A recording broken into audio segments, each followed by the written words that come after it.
सहजानंद स्वामी महाराज की जय जय जय। धाम धमी मुक्तो की जय जय जय। मुक्ताक्षर पुरुषोत्तम की जय जय जय। जे उत्पत्ति तथा स्थिति लय करे वेदो स्तुति उच्चरे। जे नरोम सुचिद्रमाणु समा ब्रह्मांड कोटि परे। माया काल रवि शशि सुरगणो आज्ञान लोपेक्षण। एवाक्षरधाम नाधिपति श्री स्वामी नारायण।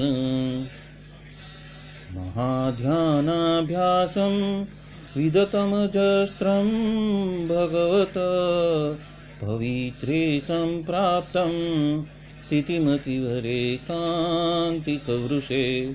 सदानन्दं सारं परमहरिवार्ताव्यसनिनं। गुणातीतानन्दं मुनिवरमहं नौमि सततम्। अनेकेभ्यो सद्भ्यो विमलहरिविज्ञान ददतं। भुविर्ब्राह्मी विद्या हरिवचनरूपामुदयतं। हरिध्यानासक्तं शुभगणमनाद्यक्षरमहं। गुणातीतानन्दं सकलगुरुमुदे मुनिवरम्। वाणी अमृत थी भरी मधुसमी संजीवनी लोकमा।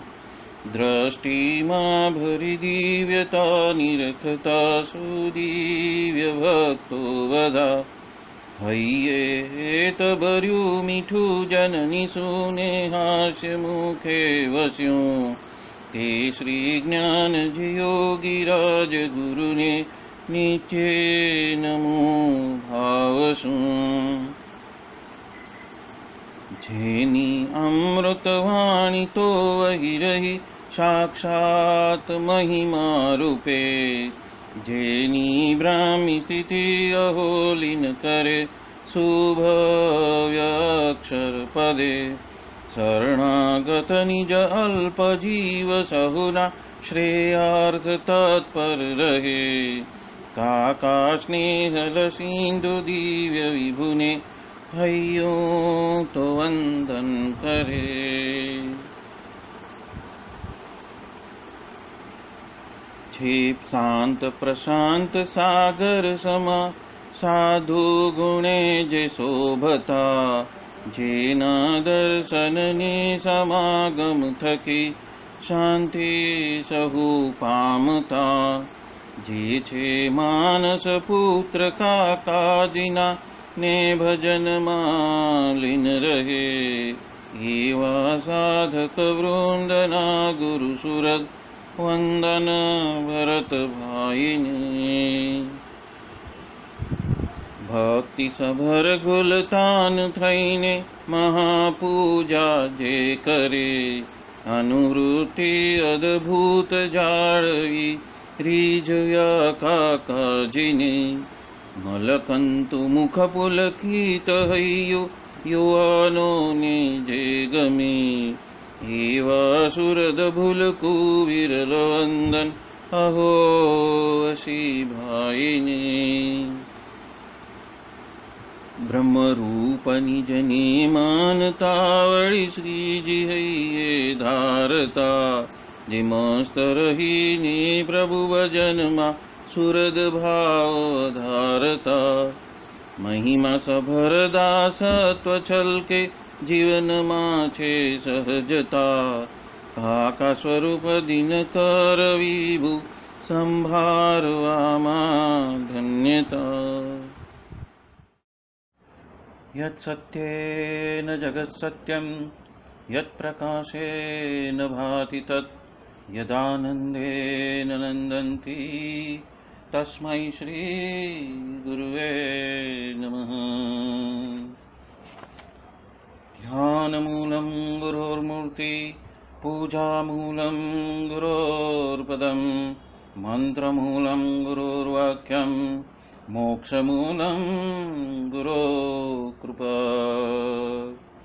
सहजानंद स्वामी महाराज की जय जय जय। अनादि मूल अक्षर मूर्ति सद्गुरु श्री गुणातीतानंद स्वामी की बातें, प्रकरण 6, सर्वदेशी समझन, बात 138वीं। स्वामीनारायण हरि स्वामी बात करते हैं। अन्य कुछ कहते हैं तो वो हो जाए, पर हरि भक्त नहीं बन पाते। वो तो कोई ही बनते हैं, पर उससे तो साधु के साथ में नहीं रह सकते, और कोई तो रह भी जाते हैं। और यदि कोई रहते हैं पर विषय के त्याग नहीं हो सकते, वो तो कोई कर जाते हैं, पर इथी भगवान में आप नहीं जुड़ सकते। वो तो बहुत ही मुश्किल कार्य है। यहाँ पे गुणातीतानंद स्वामी ने एक मंजिल की ओर चलने के लिए सोपान दिए हैं, और उस सोपान में सबसे पहला जो सोपान है वो है जो प्रकट ऐसे गुरु हरि है उसके शरण में जाकर शिष्य बनना, यानी कि हरि भक्त बनना, यानी कि दीक्षा लेना। वो कोई तो दीक्षा ले भी लेते हैं, पर वो ऐसे संत या साधु के साथ में रह नहीं सकते, क्योंकि वो थोड़ा कठिन है। और यदि कोई रह भी लेता है, पर विषय का त्याग नहीं हो सकता है। यहाँ पे साधु के साथ में नहीं रहने का कारण यह है कि जीव को भक्ति तो करनी है, पर उससे ये जो संसार और व्यवहार, ये दोनों छूटते नहीं हैं, उसका त्याग नहीं कर सकते, क्योंकि उसको ही आलंबन माना है, उसको ही जीवन मान लिया है। या तो वो आलंबन है या तो वो ही जीवन है। बहुत सारे लोग यही समझते हैं कि मैं जिस तरह से भक्ति कर रहा हूँ वही पर्याप्त है, पर सच्ची भक्ति का जो निरूपण है, सच्ची भक्ति का जो मार्ग है, सच्ची भक्ति के जो तरीके हैं, वो तो साधु के साथ में रहेंगे तो ही वो साधु और संत हमें बताएंगे कि जो भक्ति हमें करनी है, या तो जो ये मानव देह मिला है वो भक्ति करने के लिए ही मिला है। वो बातें, वो रहस्य की बातें तो साधु के साथ में संग करके ही हम पा सकते हैं, उसके बिना तो नहीं, संभव ही नहीं है। और यदि साधु के साथ में हम रह भी लिए तो विषय वासनाओं का त्याग करना बहुत मुश्किल है, क्योंकि जीव अपने स्वयं के बल से यदि ज्ञान अर्जित करने को जाए तो भी पुस्तक में से वो ज्ञान तो मिल जाएगा, पर वो बल कहाँ से मिलेगा उस विषय वासना का त्याग करने के लिए। तभी भी आपको साधु संत की जरूरत पड़ेगी, और तभी ही आपको उसका ज्ञान मिलेगा कि विषय वासना का त्याग करने से जीव को क्या लाभ मिलता है। तो वो ज्ञान से भी पता चलेगा, और जब विषय वासना का साधु संतों के बल से जब त्याग होएगा तो उससे क्या अलभ्य चीज, अलभ्य बातें, ऐसी कौन सी प्राप्य है, वो तो जब वो करेंगे तभी उसको पता चलेगा, अनुभूति में आएगी। और वो भी बहुत कम लोग करते हैं। यानी कि जैसे जैसे सोपान पे आगे बढ़ते हैं वैसे वैसे बहुत सारे जो जीव है, बहुत सारे जो मुमुक्षु है, वो गिरते जाते हैं, और बहुत कम लोग ही आगे बढ़ते हैं। और उससे भी आगे तो भगवान में जुड़ जाना, वो तो बहुत ही कपरा कार्य बताया हुआ है। गुणातीतानंद स्वामी की बातों की प्रकरण 3 की 42वीं बात में भी यही बात करते हैं कि जो भगवान में जुड़ गया हो उसे तो भगवान के जो चिन्ह हैं यानी कि जो उनके बनाए हुए शास्त्र है, चरित्र है और जो स्वाभाविक चेष्टा है, वो तो अहोरात्रि वो करते रहता है, सुनते रहता है और उसके बिना वो रह नहीं सकता। तो ये रहस्य की बात है और यहाँ पे कुछ मार्गदर्शन भी दिया है और उसके हिसाब से जो जुड़ जाता है, वो जो मनुष्य जन्म जिस वजह से मिला है वो वजह को सिद्ध कर लेता है और एकांतिक धर्म का वो पालन करने लगता है।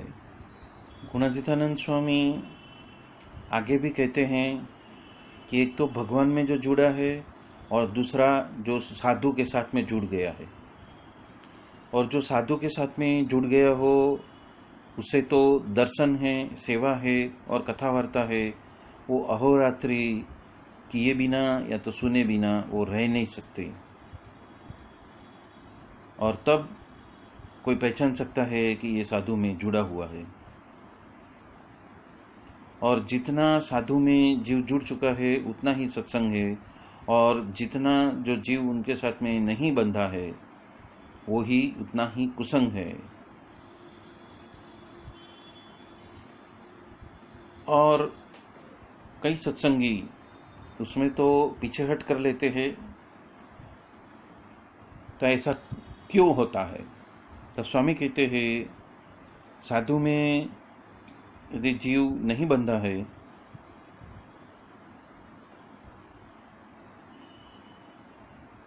तो उसके लिए बहुत ही कष्टकारी होता है,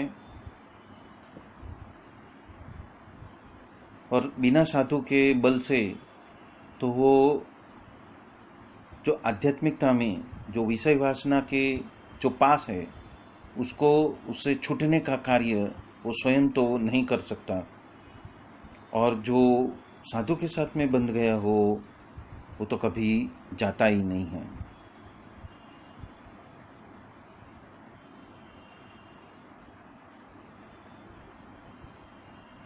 और उस तरह से बहुत सारे दिन तक वहाँ पे रहकर उसने यदि सत्संग में ही अपना जीव बांध लिया है तो पंच विषय या कामादिक दोष का जो दोषों की वजह से वो गिरता है, फिर भी वो सत्संग में से तो गिरता नहीं है। और उसके लिए उन्होंने एक श्लोक कहा है, प्रसंग मजरम पाशमात्मनः कवियो विदुः स एव साधुषु कृतो मोक्ष द्वार मावृतम। मतलब जो इस तरह से रहते हैं उसके लिए तो मोक्ष का द्वार खुल जाता है, और जो इस तरह नहीं रहते हैं उसके लिए मोक्ष का द्वार तो बंद का बंद ही है, और वो मोक्ष के द्वार पे ही खड़ा है, अंदर घुसा ही नहीं है, मतलब उसका प्रवेश हुआ ही नहीं है। यहाँ पे जो श्लोक बताया है वो भागवत में से लिया हुआ है, और उसमें कहना चाहते हैं कि कवियों ने स्वयं के अजर अमर प्रसंगों को वो जानते हैं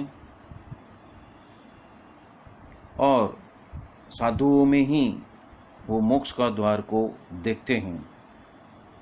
मतलब कि कवि का जब जब ऐसे साधु संत और योगी के साथ में उठना बैठना होता है या तो कोई घटना घटती है, तो ऐसे जो अजर अमर प्रसंग होते हैं उसके वजह से उसको तो वो जानते हैं, और उसी प्रसंग को वो कविता के रूप में वो उसका गठन कर देते हैं, और वो उतना ज़्यादा प्रचलित हो जाता है कहावत के रूप में या तो पद्य के रूप में, पद के रूप में, कि लोग उसको गुनगुनाते लगते हैं। और उनका तारण तो यही है कि जो साधुओं के साथ में जुड़ा है वही मोक्ष का द्वार को देख सकते हैं। प्रकरण 14 की 149वीं बात में गुणातीतानंद स्वामी एक पद गाते हैं, बार कोसे बोली बदले तरुवर बदले शाखा, बूढ़ापणाમાં केस बदले पण लक्षण न बदले लाखा। इसलिए अभी तो स्वभाव मात्र रख देना है, उसका त्याग करना है। और स्तुति निंदा का लोया का 17वां वचनामृत पढ़वा कर कहते हैं कि ये सारी बातें हैया में जब उतरती है तभी ही दर्पण में हम देखते हैं उसी तरह से अपना जो है, जो स्वभाव है या तो लक्षण है, वो हम देख सकते हैं। और ऐसे जोग में मतलब कि ऐसे साधु जो प्रगट गुरु हरि हमें मिले हैं, वहाँ पे यदि आलस्य करके यदि बैठे रहेंगे तो हमारी जो खोट है या तो कसर है वो कैसे टलेगी, यानी कि विषय वासना के बीज जो है वो कैसे भस्मीभूत होंगे। आगे तो आपने बहुत तप किए हुए हैं और फिर भी किसी को तो ऐसा सत्संग मिला ही नहीं है। ये सत्संग यज्ञ से, व्रत से या तपादि के वजह से वो मिले ऐसा नहीं है। उग्र तप किया, 20 दिन की रात्रि कर डाली, राफड़ा भी हो गया, फिर भी कहते हैं मुझे मेरी शादी कराओ। इसलिए करोड़ जन्म में हमने महाराज का वचन, महाराज की उपासना और महाराज का साधु, ये 3 में तो हमें जीव को जोड़ देना है। देह यदि गिर जाएगा तो सब कुछ यहाँ का यहाँ, धरा का धरा रह जाएगा और हमारा लक्ष्य हम चूक जाएंगे। ये धर्मशाला भी अधूरी रह जाएगी। और जिसे सत्संग का महत्व नहीं है उसकी तो बात ही अलग है। वासुदेव हरे होता है तब सब कुछ खाना खा के आ जाते हैं और तत्पश्चात बड़द जैसे अपनी पूंछ को झटकता है, ऐसे वस्त्र के झटके से माखियों तो उड़ाते बैठते हैं और आसन पे बैठे रहते हैं या तो सोते रहते हैं।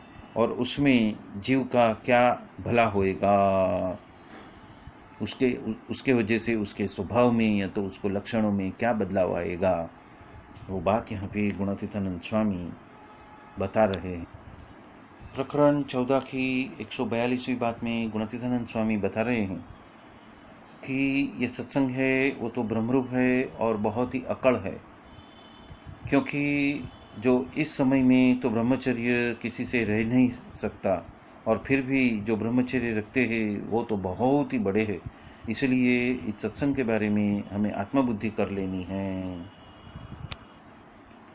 प्रकरण 14 की 148वीं बात में भी गुणातीतानंद स्वामी कहते हैं कि काम तो बहुत बड़ा हमने हाथ में ले लिया है और इंद्रियां तो नियम में मिलती ही नहीं है।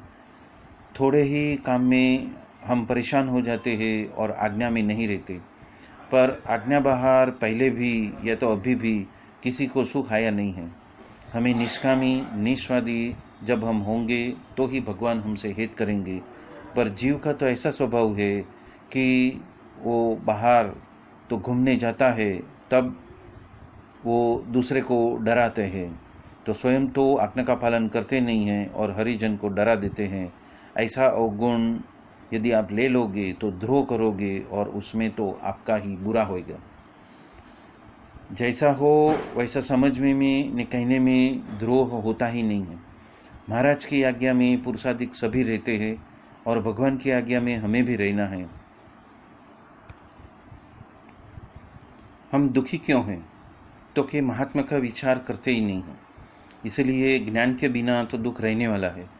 विषय का संबंध होता है और त्याग रहता है तो ही वो सच्चा है, नहीं तो जैसे ही खाने का जोग होता है और वस्त्र का जोग होता है और उसमें उसकी आसक्ति न बढ़ जाए तो वही सच्चा त्यागी है।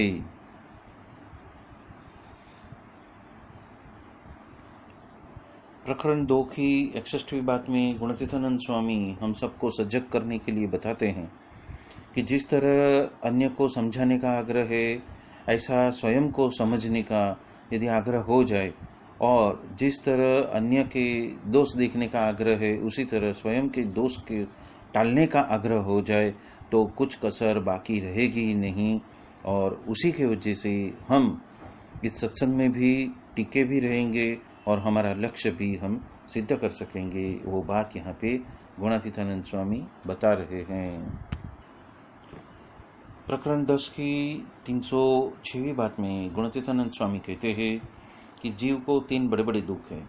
एक तो भूख है और दूसरा यदि कोई उसको मारता है मतलब कि परेशान करता है, या तो राजा का कोप आता है, और तीसरा तो भारे दुकाल वगैरह दुकाल या सकाल पड़ता है।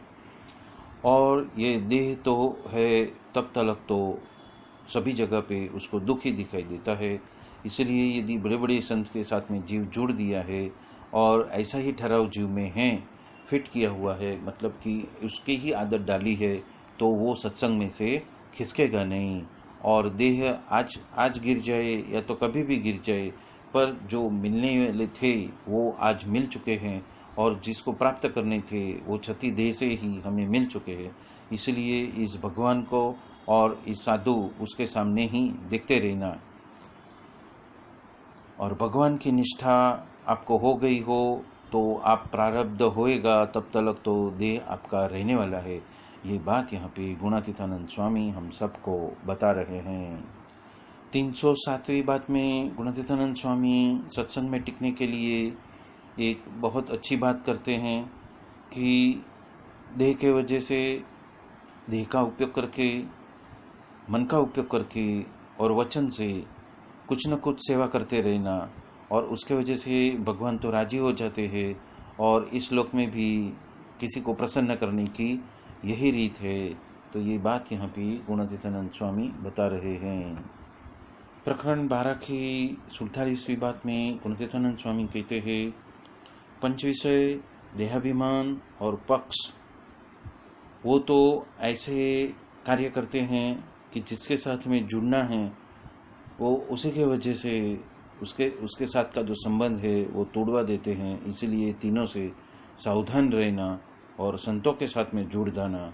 और बात 48वीं में कहते हैं कि मन का जो लक्ष्य है या तो मन की जो चाहत है वो तो किसी की पूरी हुई नहीं है, और यदि फिर भी अपने दिल में यदि कुछ दुख हो तो बड़े बड़े संत के पास में कह देना, और सुख यदि प्राप्त करने की इच्छा हो तो भी कोई बड़े संत को पूछ लेना कि ये सुख मुझे प्राप्त करना है, मैं क्या करूं, उस तरह से पूछा करना।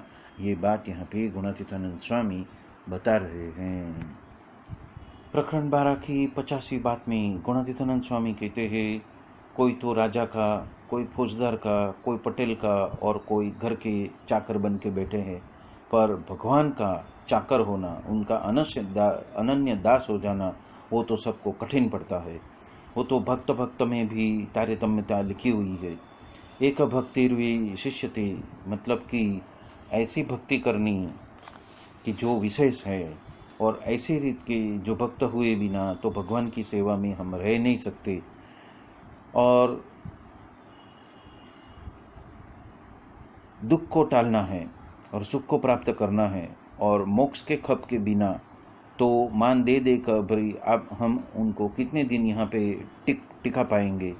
पर्वत भाई को महाराज ने कहा कि घर का गोला को यदि हमें आधार देना न पड़े, इसलिए यदि सच्चे सच्चा हो तो भगवान विना आप अन्य कुछ इच्छना ही नहीं, मतलब मांगना ही नहीं। इसलिए सच्चे सच्चा भगवान का हो जाना वो तो बहुत ही कठिन बात है। और बात 51 में भी गुणातीतानंद स्वामी कहते हैं, जिन्हें पदार्थ का सत्संग है वो कितना दिन रहने वाला है। दुर्लभ में दुर्लभ तो सत्संग है, और उसमें भगवान और साधु दोनों आ गए, और व्यवहार में तो पदार्थ का अपूर्णपना है, और अपूर्णपना ही रहने वाला है।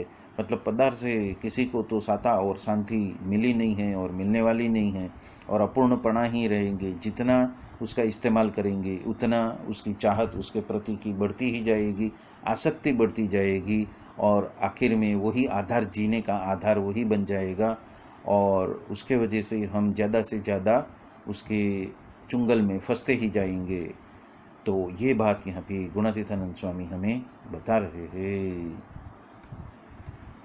प्रकरण 9 की 299वीं बात में गुणातीतानंद स्वामी कहते हैं कि जो पंच विषय है, देहाभिमान है और पक्ष है, वो तो जरूर से सत्संग में से गिरा देंगे, ऐसा है।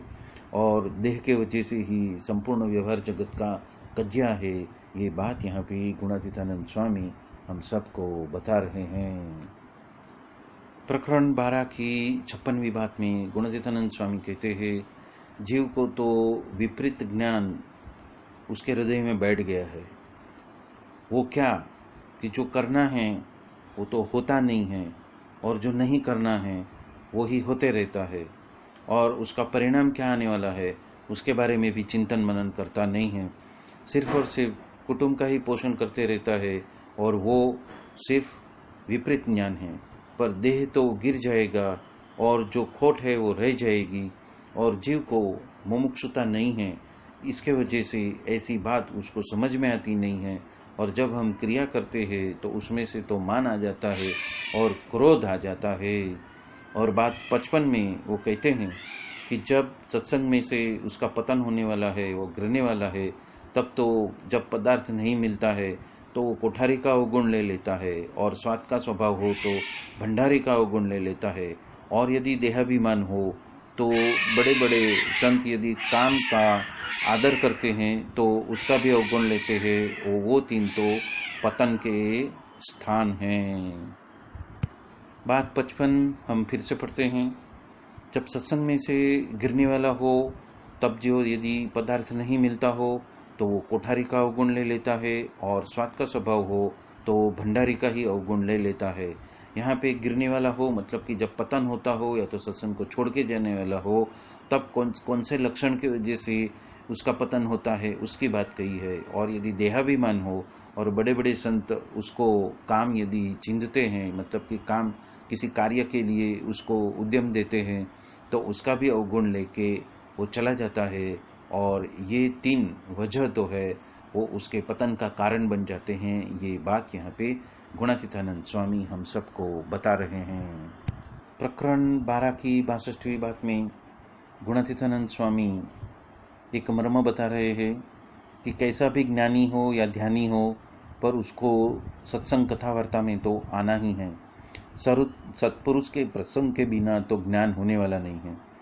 वेद को पढ़ने में 4 भेद बताए हैं। एक तो वो पढ़ जाता है, और दूसरा है वो तो उसके अर्थ को भी पहचान लेता है, और तीसरा है उसको तो उसके वजह से चिंतन मनन करने को आता है, उस वजह से वो प्रश्न भी पूछता है, और जो चौथा है वो तो संशय का भेद करने को, संशय के छेदन करने को भी उसको आता है, मतलब कि उत्तर ढूंढने को उसको आता है। और यदि ऐसा का ऐसा यदि हो जाता है तो नैमिषारण्य वाले या तो बद्रिकाश्रम वाले और श्वेतद्वीप वाले क्यों लेकर मंड पड़े हैं, मतलब कि क्यों उसके पीछे पड़े हैं। और फिरंगी जो है वो तो नित्य कवायद कराते ही रहते हैं, वो क्यों कराते हैं, इसलिए यहाँ पे नित्य अभ्यास की बात कही है, नित्य कथावार्ता की बात कही है, और नित्य साधु संत के संग की बात कही है।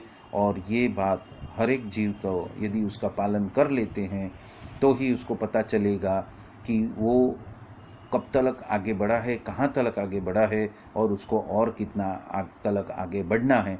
क्योंकि एक ही साथ में तो सब कुछ नहीं दिया जा सकता, और इसलिए स्टेप बाय स्टेप, यानी कि एक सोपान के बाद में ही दूसरा सोपान और दूसरे के बाद में ही तीसरा सोपान खुलता है, और वो अंतःप्रेरणा से भी पता चलता है।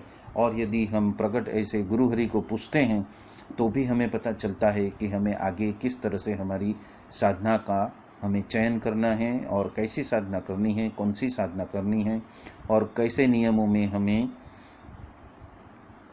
हमेशा रत रहना है। तो वो तो हमें गुरु हरि ही हमें आज्ञा दे सकते हैं और मार्गदर्शन भी दे सकते हैं। प्रकरण 12 की 70वीं बात में गुणातीतानंद स्वामी कहते हैं कि 100 कल्प तक भक्ति करते रहो पर दोष तो टलेगा नहीं। तब पूछने लगे कि दोष टलने वाला नहीं है, तब भक्ति का फल क्या है। तब कहते हैं कि दुर्वासा तो 100 थाल तो खा गए, और स्वभाव आया तब उसका ठिकाना न रहा। इसलिए स्वभाव को टाले बिना तो वो टलने वाले ही नहीं हैं। और पृथु के जैसी ही ये गोपियों के जैसी यदि भक्ति होती है तो दोष तो टल जाता है। पृथु राजा ने 1000 कान मांग लिए थे कथा श्रवण करने के लिए, और हम तो थोड़े समय में ही हमें कथा में नींद आने लगती है। और भगवान का महिमा जिस दिन हम समझ में आ जाएगा तो हमें कभी भी उस कथा वार्ता में आलस्य नहीं आएगा।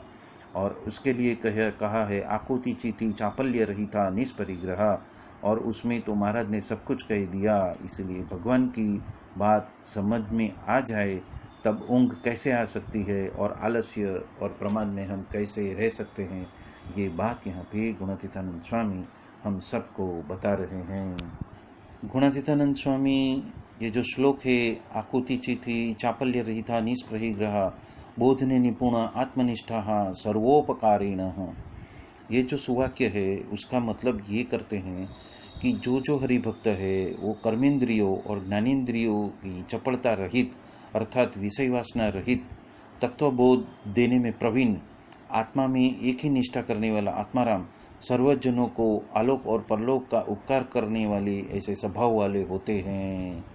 और जब हम हमारे भक्ति में, हमारे सत्संग में और साधु के संबंध में हम एकनिष्ठ हो जाएंगे, तभी ही हमारा छुटका है। ये बात गुणातीतानंद स्वामी हम सबको बता रहे हैं। बोलो सहजानंद स्वामी महाराज की जय जय जय। धाम धमी मुक्तों की जय जय जय।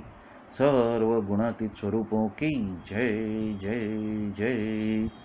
मुक्त अक्षर पुरुषोत्तम की जय जय जय। आप सभी को जय स्वामी नारायण।